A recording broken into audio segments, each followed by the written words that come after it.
오늘 새벽에 함께 하신 우리 성도님들을 환영합니다. 우리 찬송가 211장으로 하나님께 영광 돌려드리겠습니다.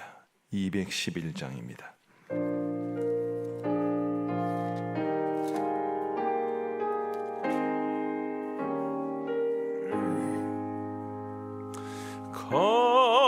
비싼 향유를 주께 드린 막달라 마리아 본받아서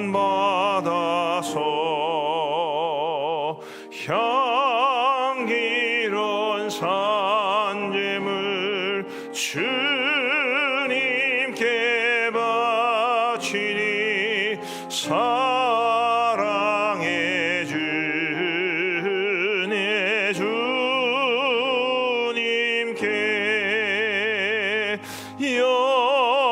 연약한 자에게 힘을 주고 어두운 세상에 빛을 비춰 성실과 인내로 내 형제 이끌리 사랑해 주네 주님께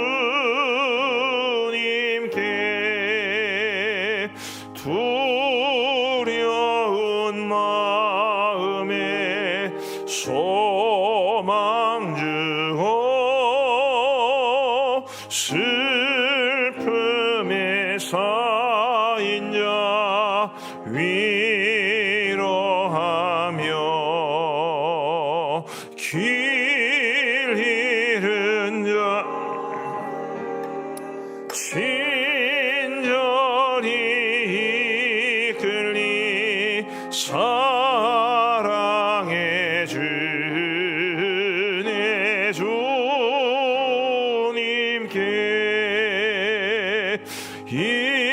인생의 황혼이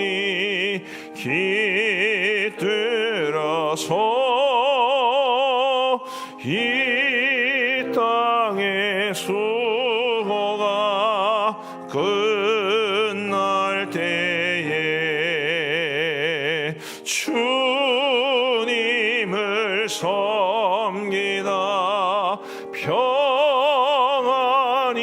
가리라 사랑해 주네 주님께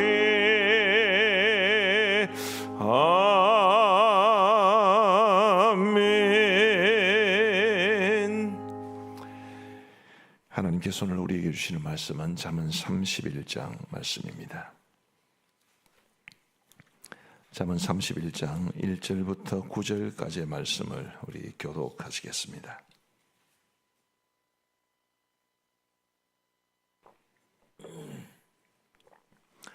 잠언 31장 1절부터 9절, 제가 먼저 1절을 읽겠습니다. 르무엘 왕이 말씀한 바 곧 그의 어머니가 그를 훈계한 잠언이라. 내 아들아, 내가 무엇을 말하랴? 내 태에서 난 아들아, 내가 무엇을 말하랴? 서원대로 얻은 아들아, 내가 무엇을 말하랴? 내 힘을 여자들에게 쓰지 말며 왕들을 멸망시키는 일을 행하지 말지어다. 르무엘아, 포도주를 마시는 것이 왕들에게 마땅하지 아니하고 왕들에게 마땅하지 아니하며 독주를 찾는 것이 주권 자들에게 마땅하지 않도다. 술을 마시다가 법을 잊어버리고 모든 곤고한 자들의 송사를 굽게 할까 두려우니라. 독주는 죽게 된 자에게, 포도주는 마음에 근심하는 자에게 줄지어다. 그는 마시고 자기의 빈궁한 것을 잊어버리겠고 다시 자기의 고통을 기억하지 아니하리라.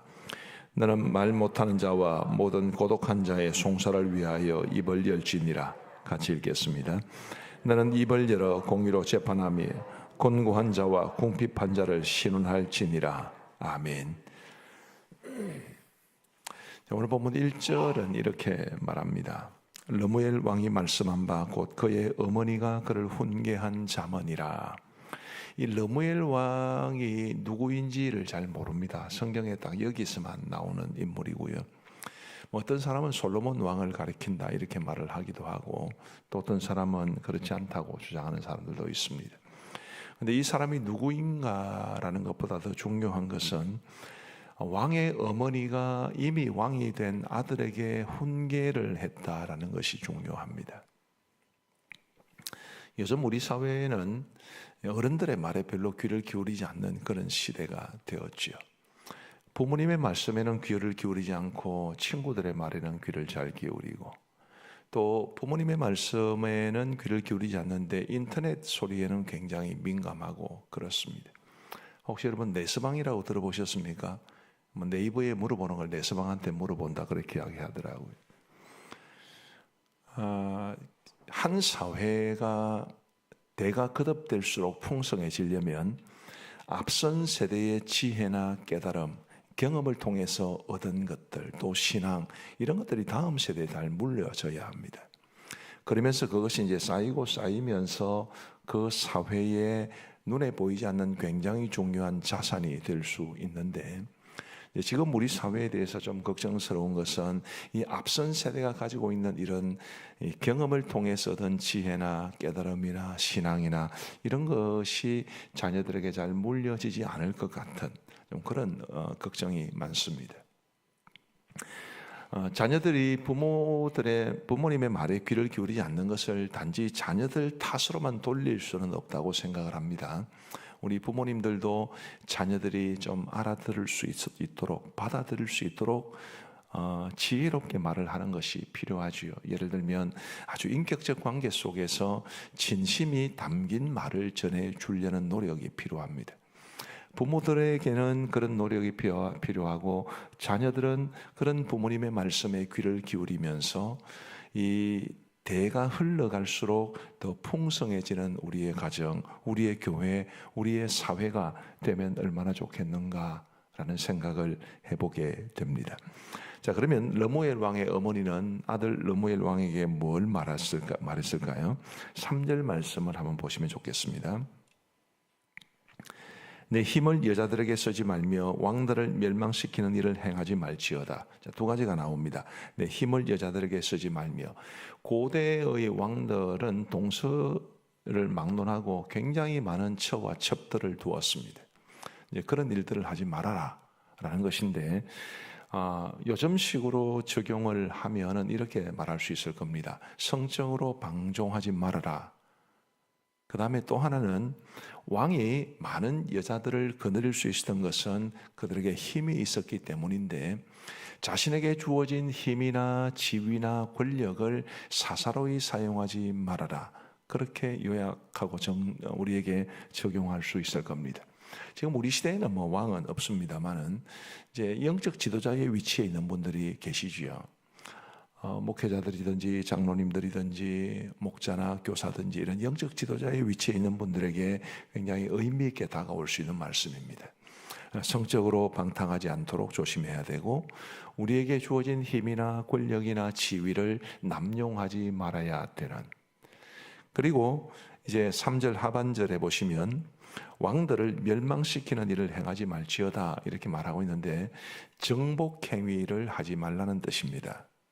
근데 여러분, 이 고대 사회에서는 이 땅을 넓히는 것이 왕들에게는 굉장히 중요한 과제가 아니었습니까? 지금 러시아와 우크라이나 전쟁도 사실은 러시아가 구소련 시절에 소련의 일부였던 우크라이나, 전 세계 곡창지대라고 할 만큼 아주 땅이 비옥하고, 그리고 러시아는 이 바다가 부족한데 이 흑해를 끼고 있는 우크라이나를 탐내서 지금 침략을 한 것이란 말이죠. 이런 정복행위가 지금도 있는데 고대 사회에는 얼마나 많았겠습니까?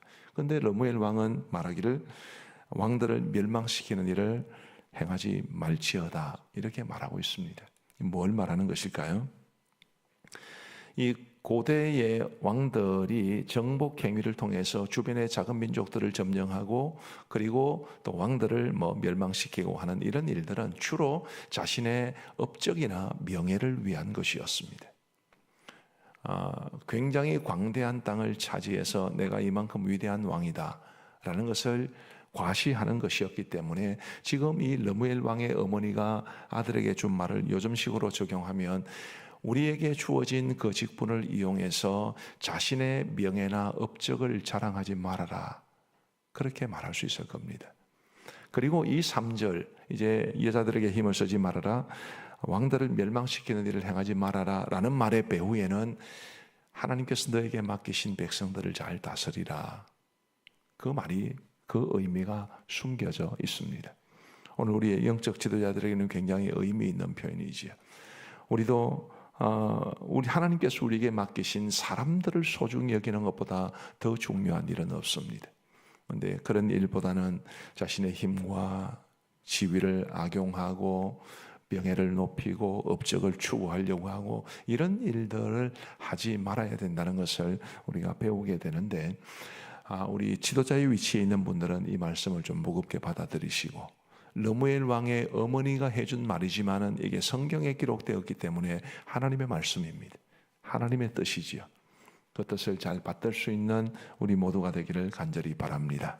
4절 말씀을 보시면요, 르무엘아, 포도주를 마시는 것이 왕들에게 마땅하지 아니하고 왕들에게 마땅하지 아니하며 독주를 찾는 것이 주권자들에게 마땅하지 않도다. 쉽게 말하면 술에 관한 언급입니다.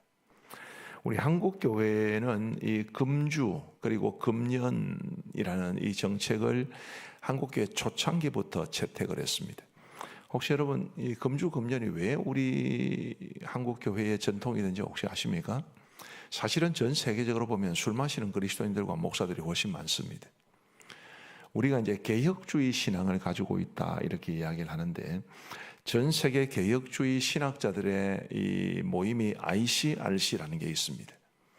제가 서울에 사역을 할 때 이 ICRC가 한 번은 우리 교단 교회에서 이제 개최된 적이 있어가지고 뭔가 좀 날아다녀가지고 저도 한번 참석해 본 적이 있습니다. 근데 전 세계 개혁주의를 표방하는 그런 신학자들과 목회자들의 모임인데 떡 하니까 맥주가 이만큼 쌓여있고 해서 아주 충격받았던 적이 있습니다. 알고 보니까 술 마시는 그리스도인들과 목사들이 훨씬 많아요. 근데 왜 한국은 이럴까? 한국 교회는 어떻게 해서 이 금주 금연을 하게 되었을까? 세계적으로 유명한 신학자들 중에서도 꼴초도 많습니다. 이렇게 된 데는 크게 보면 두 가지 의미가 있고 두 가지 이유가 있는데, 하나는 우리 한국 교회 초창기에 복음을 전해준 선교사들이 대개 청교도 신앙을 가지고 있었기 때문입니다. 청교도들은 지금도 술 담배를 금합니다. 그런 분들의 영향 탓이고요. 두 번째는 뭐 연관되는 것이긴 한데, 이 선교사님들이 우리나라에 처음 와보니까 지금 구한말 시대에 우리나라 사람들의 이 정신 문화가 완전히 그냥 속된 말로 썩어 있었습니다. 요즘 뭐 이 보수 측에서 뭐 일본이 아니었으면 발전을 했겠냐 이런 썩어 빠진 소리를 하는 사람이 있던데, 이제 그런 소리는 해서는 안 되지만 사실은 우리 구한말에 우리나라의 문화가 매우 심각했던 것은 분명합니다. 근데 선교사님들이 한국에 와서 복음을 전할 때 보니까 이 한국 사람들의 삶 속에 있는 이 더러운 문화들을 몰아내지 않으면 기독교 신앙이 제대로 들어갈 수 없다고 판단을 했습니다. 그러면서 선교사님들이 한국 교회에 들어와서는 안 되는 5가지 악한 문화를 규정을 했습니다. 그 중에 첫 번째가 술입니다. 술만 마시면 좀 속된 말로 개처럼 되는 이제 이런 문화가 우리 한국 지금도 있는데 구한말에는 얼마나 많았겠습니까? 그리고 도박, 이 농한기만 되면 모여서 마작하고 이런 도박 문화가 굉장히 많았습니다. 축첩, 첩을 두는 거 말이죠. 저 어렸을 때만 해도 마을에 남자 어르신들 중에 첩 둔 사람들이 꽤 있었거든요. 이 첩을 두는 이런 문화, 그 다음에 고리대금, 이 돈 많은 사람들이 아주 비싼 이자로 이 가난한 사람들에게 돈 빌려주고 그리고 부당한 이익을 챙기는 이런 것들이 한국 교회 안에 들어오면 안 된다. 한국 사회에 만연했던 이야기입니다. 그 다음에 대부분의 이 4가지하고 섞여 있는 게 흡연입니다. 술 마시면 담배 피우고 도박하면 담배 피우고, 그래서 이 5가지를 이제 한국 교회 안에 들어오지 못하도록 했던 것인데 좀 잘하신 것 같지 않습니까? 굉장히 잘한 것 같습니다. 그러니까 금주라는 이게 이 5가지가 다 사실은 다 연관이 있는 것입니다. 언제 한번 대학 때 SFC 활동을 같이 했던 후배하고 이야기를 나눈 적이 있는데, 그 후배가 저한테 그런 이야기를 합니다. 형님은 목사님이라서 잘 모르실 텐데 우리 평범한 직장 생활을 하는 남자 그리스도인들이 술 때문에 얼마나 스트레스가 많은지 모릅니다. 이제는 좀 풀어줄 때가 되지 않았습니까? 그런 이야기를 해요. 뭐 제가 푼다고 풀립니까? 근데 이제 한참 동안 대화를 하다가 저는 이제 이 우리나라가 왜 금주 금연을 이제 정책을 가지게 되었는지에 대한 이야기도 쭉 해주고 이렇게 한번 이야기를 해봤습니다. 그래, 성도들에게 술 마시도록 허락을 해주면 목사는 마시면 되나? 목사는 안 된대. 그럼 니는 되고 나는 안 되고 뭔 말이고 그게? 네가 마실 수 있으면 나도 마실 수 있어야지. 나도 예배 드리기 전에 딱 한잔하고 알딸딸하게 해가지고 가서 설교하고 그러면 안 좋겠나? 그건 안 된대. 그 다음부터는 다시는 그런 이야기를 안 했습니다. 풀어줘야 됩니까? 말아야 됩니까? 사실 우리나라의 음주 문화가 굉장히 안 좋습니다. 지금도 별로 안 좋습니다. 과거보다는 많이 좋아졌다 할지라도. 사실은 성경에 보면 술을 권유하는 부분이 있기도 합니다. 예를 들면 디모데가 위장병이 많았는데 사도 바울이 그런 디모데에게 그런 위장병에는 포도주가 좋으니까 포도주를 마시라 그렇게 권유한 부분도 있기는 합니다. 그러나 전반적으로 봤을 때 이 금주 문화가 썩 좋지 않기 때문에 이스라엘에서도 금지를 한 거죠. 이스라엘은 우리나라보다는 술이 훨씬 더 친근합니다. 왜냐하면 그 나라는 물에 석회질이 되게 많습니다. 그래서 그냥 물을 마시지를 못합니다. 대개 이제 포도주를 만들어서 그걸 묽게 희석해가지고 그거를 물 대신해서 마시기 때문에 우리나라보다도 훨씬 더 술에 관대한 나라가 이스라엘인데, 이스라엘에도 잠언 성경을 비롯해서 성경 곳곳에 술을 경계하는 말씀이 많이 나오거든요. 그리고 에베소서에 보면 술과 성령님을 전혀 다르게 대조적으로 말합니다. 술 취하지 말라, 이는 방탕한 것이니 오직 성령으로 충만함을 받으라. 술과 성령님은 대척점에 있다고 말을 하고 있는 것입니다. 우리 남자 성도님들 혹은 우리 여성도님들 중에도 그런 분들이 계실지 모르겠습니다만 이 술 때문에 굉장히 힘겹고 또 스트레스 받는 분들이 아마 지금도 계실 텐데, 우리 한국 교회가 왜 이 금주를 이제 정책으로 내세우게 되었는지를 좀 이해를 하시면 좋겠고, 또 성경이 술을 상당히 경계하고 있다는 것도 아시면 좋겠고, 그래서 우리가 이제 그런 부분들을 가지고 굉장히 싸워야 하죠. 싸우면서 나의 믿음도 지켜나갈 수 있는 그런 모습이 있으면 좋겠다 싶습니다. 글쎄요, 뭐 한참 세월이 가면 또 목사하고 장로하고 술 딱 한잔하고 예배 드리러 가는 날이 올지도 모르겠습니다만은 지금은 아닌 것 같습니다. 마지막으로 우리 8절과 9절을 한번 보십시다. 제가 한번 읽어드릴 텐데 사회적 약자에 대한 언급이 어떻게 나오고 있는지를 한번 보시기를 바랍니다. 8절부터 너는 말 못하는 자와 모든 고독한 자의 송사를 위하여 입을 열지니라. 너는 입을 열어 공의로 재판하여 곤고한 자와 궁핍한 자를 신원할지니라. 네 종류의 사회적 약자에 대한 언급이 나옵니다. 왕이 이런 사회적 약자들을 세밀하게 돌보아야 한다는 것을 말해 줍니다. 저도 우리 교육자들에게 종종 부탁을 드립니다마는 우리 교회에 정말 약한 분들을 좀 더 많이 돌아보셨으면 좋겠습니다. 그리고 감사하게도 우리 교육자들이 그 일을 잘하고 있습니다.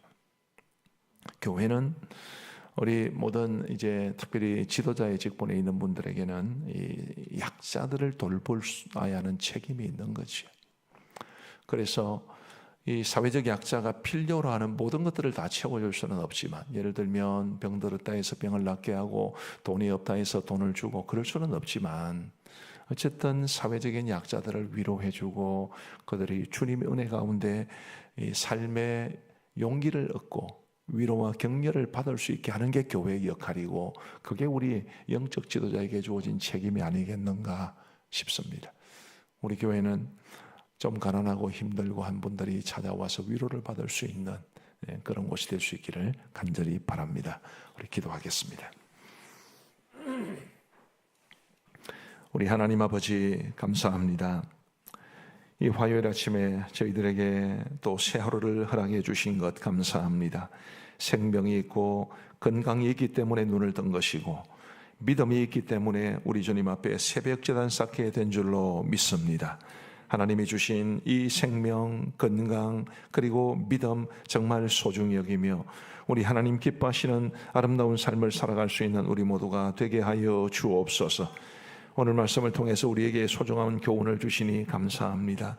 하나님이여, 르무엘 왕의 어머니가 왕이 된 아들에게 훈계했듯이 하나님이여, 우리 가정에서도 교회에서도 사회에서도 부모를 비롯한 어른들이 젊은 사람들에게 삶의 지혜와 경험한 신앙의 이야기를 전해줄 수 있도록 도와주옵시고, 우리의 다음 세대들은 부모님을 비롯한 앞선 세대의 그 소중한 경험이 낳은 지혜와 그리고 신앙의 체험을 잘 존중하며 받아들일 수 있도록 도와주옵소서. 하나님이여, 르무엘 왕에게 주신 이 말씀 우리 영적 지도자들에게 주시는 귀한 교훈인 줄 압니다. 하나님이여, 어떤 직분을 가지고 있든지 어떤 지도자의 위치에 있든지 하나님이여, 정말 우리가 성적으로 방탕하지 아니하도록 도와주시고 우리의 힘이나 지위나 권력을 남용하지 아니하도록 도와주옵시고 우리의 명예나 업적을 위해서가 아니라 하나님께서 맡겨주신 사람들을 위해서 섬길 수 있도록 은혜를 베풀어 주옵소서. 아버지 하나님, 술 문제는 아마 많은 사람들에게 굉장히 이 피부로 다가올 수 있는 문제인 듯 합니다만은 우리 한국교회가 정말 어렵고 힘든 우리 구한말부터 근현대사를 지내오는 동안 우리 선교사님들의 헌신으로 이 금주와 금연 정책 그리고 촉첩이나 도박이나 고리도금을 몰아내기 위해 기울였던 그런 귀한 헌신과 노력을 우리도 존중하면서 아름다운 전통을 잘 이어갈 수 있도록 도와주옵소서. 하나님 아버지, 우리 가음령교회는 사회적인 약자들도 위로를 받을 수 있는 교회가 되기를 간절히 원합니다. 우리 교육자들부터 시작을 해서 우리 모든 목자들, 우리 교회의 중요한 직분자들이 교회의 어렵고 힘든 이웃 성도들을 잘 돌아볼 수 있도록, 그리함으로 그들이 교회에서 위로받고 삶을 살아갈 수 있는 용기를 얻을 수 있도록 은혜를 베풀어 주옵소서. 자비하신 아버지 하나님, 오늘도 우리에게 새로운 한 날을 주시니 감사합니다. 이 하루를 살아가는 동안에도 우리 주님과 동행하는 복된 날이 되게 하여 주옵소서. 하나님, 우리가 다 크고 작은 문제로 인해서 고민하며 걱정하며 살아갑니다. 우리의 모든 무거운 짐들을 주님 앞에 믿음으로 기도로 맡길 수 있도록 도와주옵시며 우리 하나님께서 우리 성도들의 삶에 동행하시고 그 모든 무거운 짐들 해결하여 주옵시며 참된 마음의 평강을 누리며 이 땅을 살아갈 수 있도록 역사하여 주옵소서. 하나님, 우리 가음령교회를 주님께서 오늘까지 지켜주시고 인도하여 주신 것 감사합니다. 교회가 우리 하나님의 것인 것을 늘 기억하게 하여 주옵시고 주의 영광을 위해서 존재하고 주의 영광을 위해서 일하는 우리 교회가 되게 하여 주옵소서. 하나님 앞에 드리는 예배가 늘 살아있는 예배가 되게 하여 주옵시고 우리 모든 성도들이 하나님이 기뻐하시는 아름다운 영적 공동체를 이루게 하시고 하나님이 기뻐하시는 일을 위해서 헌신하게 하여 주옵소서. 자비하신 아버지 하나님, 교회 120주년 이제 기념하면서 우리에게 분립개척교회에 대한 비전을 주시니 감사합니다. 아버지 하나님의 은혜 가운데 잘 이루어질 수 있도록 도와주옵시고 이 일을 앞장서서 섬기고 있는 우리 분립개척교회 추진위원회 위에 함께하여 주셔서 성령의 지혜로 잘 감당하게 하여 주옵소서. 아버지 하나님이여, 우리 경남 북통노회 가을정기노회가 우리 교회에서 개최되고 있습니다. 우리 아버지 하나님께서 이 노회를 지켜 주옵시고 또 우리 노회 산하의 모든 교회들을 붙잡아 주옵소서. 교회를 섬기는 목회자들과 그리고 장로님들에게 은혜를 베풀어 주셔서 교회를 아름답게 세워가고 성도들을 유익하게 하고 영적 성장의 디딤돌이 될 수 있도록 도와 주옵소서. 주님, 오늘 저녁에 있을 교리대학과 그리고 목장 초청 신방위에도 함께하여 주셔서 이런 우리 교회 모든 사역들이 하나님의 영광이 되고 기쁨이 되게 하여 주옵소서. 우리 원로 목사님 가정을 비롯한 모든 파송 선교사님 가정, 또 협력 선교사님들의 가정, 우리 교회가 돕는 교회와 기관들 주께서 지켜 보호하여 주옵시고 하나님의 은총 속에 맡기신 사명 잘 감당할 수 있도록 은혜를 베풀어 주옵소서. 자비하신 아버지 하나님, 이제 우리가 개인적으로 기도하는 시간을 갖고자 합니다. 우리의 기도에 귀 기울여 응답해 주시기를 간절히 원하옵고 예수님 이름으로 기도하옵나이다. 아멘. 우리 개인적으로 기도하시겠습니다.